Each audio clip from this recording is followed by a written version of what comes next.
welcome back to Jillian's Island. I'm Jillian Kushner as always. It is almost game day. Y'all see the lights on behind me, right? Like, we're almost ready. I was driving over here and there's tents set up, the tailgating tents, game day tents. We are so close, guys. The off season, it's almost over. We are so close. Okay, let's jump right in because y'all had a lot of questions this week. The first question is from Halo Man. Feng Shui, real or BS? How many freshman defensive tackles get on the field against Notre Dame? I say BS. That's just me. Not really, it's all that. As far as the freshman defensive tackles go, all the actual players who are listed as a defensive tackle are non-freshmen, so sophomore, junior, seniors. As far as defensive linemen, that's all freshmen. Like, everyone who's classified as a defensive lineman, it's all freshmen. So it's fair to say we're going to see a handful of freshmen this weekend. Charlie Strong has said we're going to be seeing a lot of the freshman guys this weekend, so that's good, I guess. If y'all want like a real number, at least on the actual line, like at least 2. Like I said with the offensive line, it's not like the defensive line was so impressive last year that everyone like earned their spots and has such a high ranking to get back up to. Like, defensive line was pretty bad last year, pretty bad the last couple of years. So, if a freshman's going to do better, throw him out there. There's going to be a ton of freshmen on that defense. That's what I expect to see. Longhorn Dale asks, final score prediction Sunday and who is starting quarterback? Wow. Okay, bring in the heat early. Okay. Final score prediction. Oh God, y'all know I still have not decided who's going to win this game. I'm very torn. I really am. I don't know. I think it'll be a close game. Hopefully not the blowout it was last year. I could see. This is so hard because I have no other games to base off of this season. 35 to 33, 35 32, 35 30, something around there. I don't know who's winning. I don't know. I can't give you that much. As far as starting quarterback, it's not going to be Shane Buechele. It's going to be Gerard or Tyrone. Like I've told y'all many times, Shane's going to be terrified. Don't put him out there for the first drive. I personally do not think that's a good idea. I think it is better to start someone else and put Shane in after a drive or two. So, not Shane Buechele. Lil Big Daddy asks, what kind of pass rush has the defense gotten through fall camp? Any pressure from the defensive end position? The defensive end position has actually been really talked about. This might be the most hyped position or most discussed position other than the quarterback and other than Malik. He's not even a position, he's just Malik. Charles Omenihu, Nashawn Hughes, Bryce Cottrell, Brecklin Hager, all those guys have gotten a lot of time this offseason talked about. Everyone's kind of really excited for them. Charles has been somebody who people are really, really hyped about. I think this is going to be I think those guys are going to be really successful this year. I think, that's a big position that, they've been working hard. I don't know exactly what type of pass rush they've been working on. Hopefully, listen, like I've been saying, the standard has been set so low. If they even know how to pass rush, it's kind of a bonus, because I don't think the guys last year knew how to. No offense. But I kind of said this multiple times. I expect a lot from Nashawn Hughes this year. I don't know why I've decided to zone in on him, but I think last season he was really starting to come into his own, and I just expect that to even, go even more this year. I think Charles Omenihu as well is going to be pretty good this year. He looks like he's gotten really big.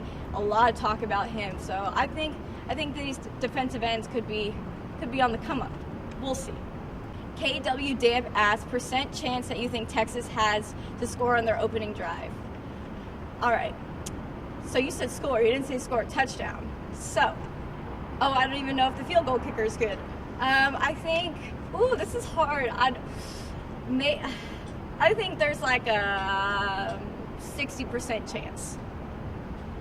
Sure, let's go with 60%. 60% chance.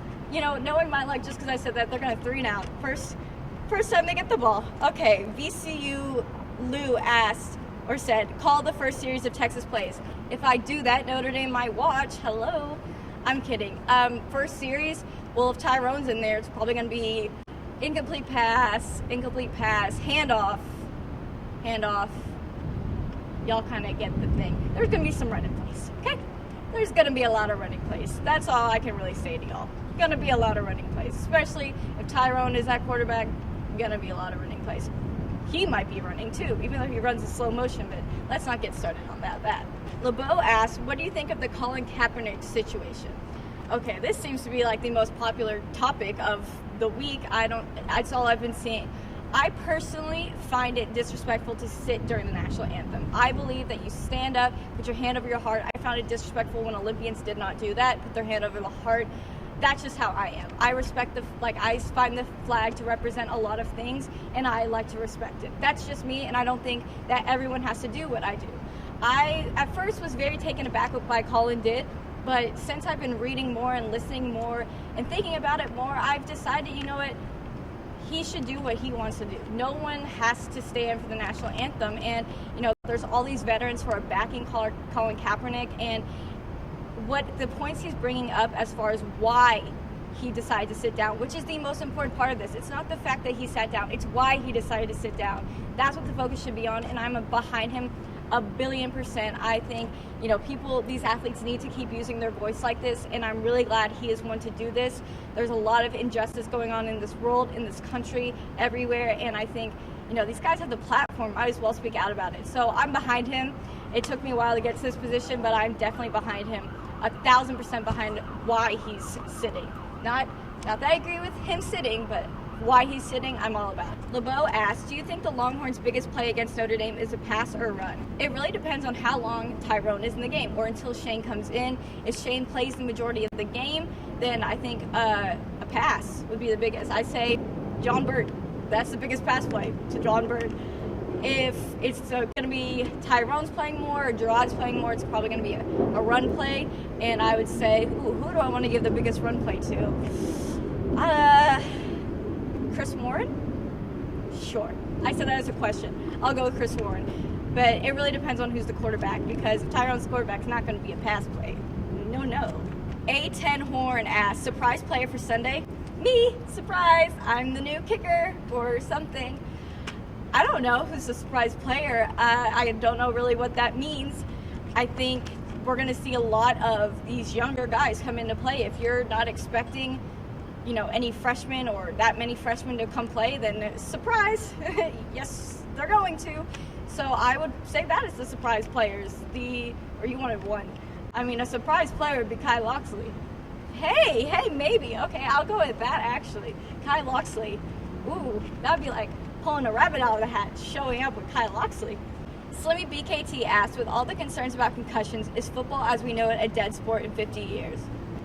I mean, I don't have enough time to even talk about this. I could talk about this for like an hour. I've actually had this discussion recently, what I think about this, and I don't know, honestly. I don't know, because it's too much to ignore at this point, the stuff we see with CTE. I mean, there are people like Roger Goodell who choose to ignore this, but I personally can. I think a majority of people cannot. So I don't know. I don't want to even think about that, because I don't want life without football, but it's not fair that these players are getting their brains smushed. Like, unless we get some weird technology where you can like hold your brain in place during football or something, like you get a surgery and get these little clips that hold in your brain. I don't know what I'm saying. Unless something like that happens, then yeah, we might not have football, because it's just going to keep getting more and more, especially as these players are getting older. Like, we're going to start to see these effects of CTE, and no one's going to be able to ignore it. So, I don't know. I don't want to think about no football. I'm sad already. Zed69 asked, does Gerard Hurd throw a touchdown pass against Notre Dame? I think he could run for a touchdown. You know, first of all, Texas didn't throw a lot of touchdowns last year. Let's just say that for sure. Not a lot of touchdowns thrown. I think Gerard had like 4 touchdown passes last season. So I don't think he's going to throw for one, but he could run for one, or he could catch one. Ooh, game changer. Fred R512 asks, does Dylan Haynes get an interception against Notre Dame? Does Malik Jefferson get a sack against Notre Dame? I will for sure say Malik Jefferson gets a sack. Dylan Haynes, I mean, that's assuming there's even going to be any interceptions. So if there's going to be an interception, do I think Dylan Haynes is going to get it? I don't know. He's always kind of in the right spot at the right time. You notice, like, he gets credited with interceptions, but really someone else knocks in. He's just standing there. So that guy knows he's all about the right place, right time. So I was going to say no, but he won't actually get the interception. If y'all get what I'm saying. Like I just said, he'll be there to catch it probably, but he's not the one who actually got the interception in my eyes. Someone else will be doing all the work, and he's just like, hey, there's a football in my hands. I got an interception. You know what I'm saying? Okay, guys, that's all I have for you this week. I'm ready for game day. I just got so excited, ready for this. The lights on in the background. I'm feeling it. I'm ready.